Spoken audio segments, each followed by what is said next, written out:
Fire, smoke, screams, streets cracking, institutions collapsing, a country breaks in real time. Kyiv burns, Odessa suffocates, Donbass awakens to the rattle of guns, Crimea slips into another empire's shadow.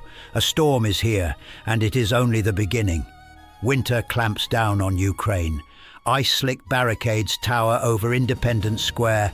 Drums echo through the night like ancient war signals. Tension vibrates under the frostbitten air. The capital stands divided, between a battered government clinging to power and a civic uprising swelling with righteous fury. Historically, Ukraine is a land of contrasting worlds.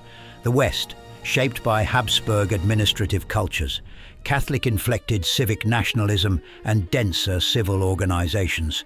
The East and South, formed by centuries under Russian imperial rule, Soviet industrialization, and hierarchical political habits. Two political cosmologies, one fragile state. A long-standing fracture line now illuminated by torchlight on the Maidan, January 16, 2014. A set of restrictive laws passes through Parliament with alarming speed. Overnight, the temperature changes. What had been a broad, often peaceful protest movement is now recast as criminal. The square tightens, the government hardens. Radical groups, small in number, oversized in intensity, step into the breach. The spark is lit. January 19th to 22nd, the first real street war. Stones and makeshift shields meet rubber bullets, stun grenades, and, at times, live ammunition. Flames from Molotovs dance against the frozen pavement. Police vehicles smolder like wrecks from a medieval siege. The clashes kill several protesters. Each death becomes a martyrdom. Each funeral swells the crowds. The state weakens. The opposition radicalizes. Outside actors watch closely, and the calendar marches toward February. Kyiv becomes a battlefield. 18 February, a march toward Parliament devolves into chaos. Police lines buckle. Protesters surge, stones, fire, smoke clouds blot out the skyline. Night falls. The government launches a push to clear the Maidan. The square becomes a cauldron of burning tents and improvised barricades. 20 February 2014, the day that defines a generation. Gunfire cracks across the Maidan. Dozens fall. Protesters, police, the cause and culprits, contested, disputed, endlessly politicized, but the consequences, undeniable. By the next day, the president flees. The government collapses. A power vacuum yawns open, and power vacuums never stay empty for long. The fall of the government electrifies some regions, but terrifies others. In Crimea, local elites denounce the new leadership. Unmarked soldiers, disciplined, coordinated, unmistakably professional, appear on the peninsula.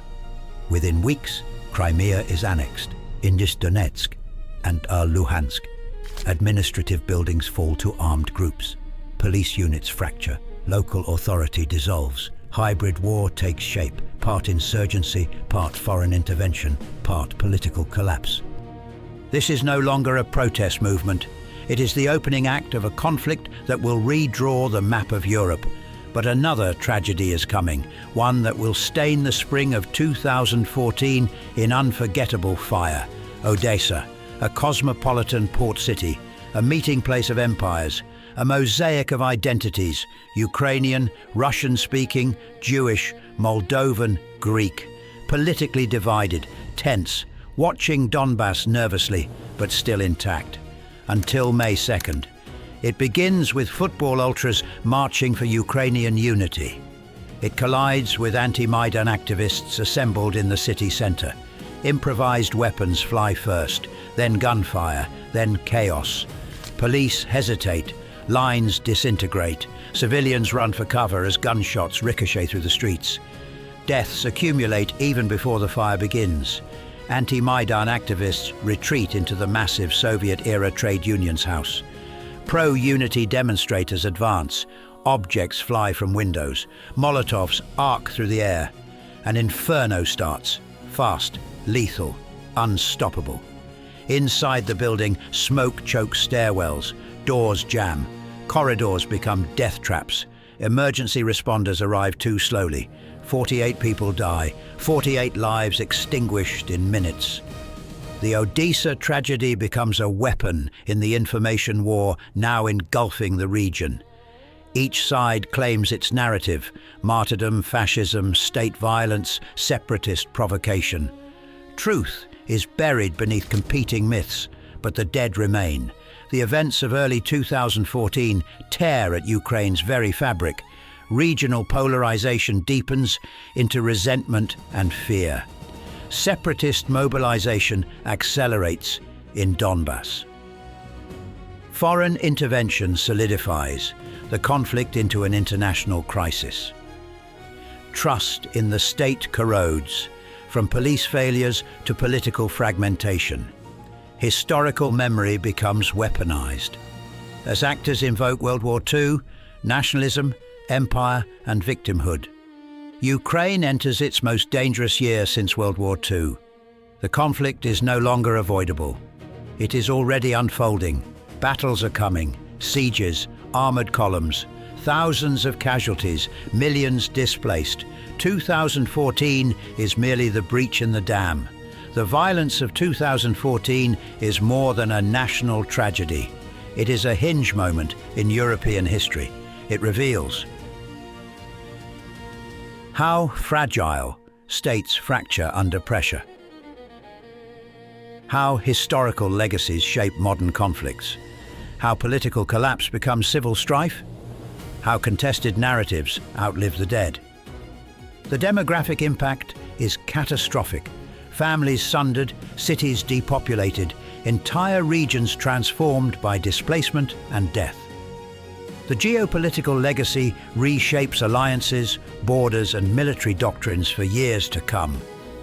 And the lesson: when institutions decay, when polarization deepens, when trust evaporates, societies burn, and once the flames rise, they are not easily extinguished.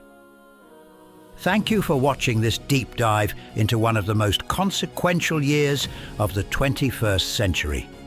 If you found this analysis valuable, please like, subscribe, and consider becoming a member of the Casus Belli Explained channel. Your support helps us continue producing long-form, cinematic, historical investigations. History is not over, and neither are its consequences. More episodes are on the way. Stay vigilant, stay curious, and remember, the past is never dead. It is never even past.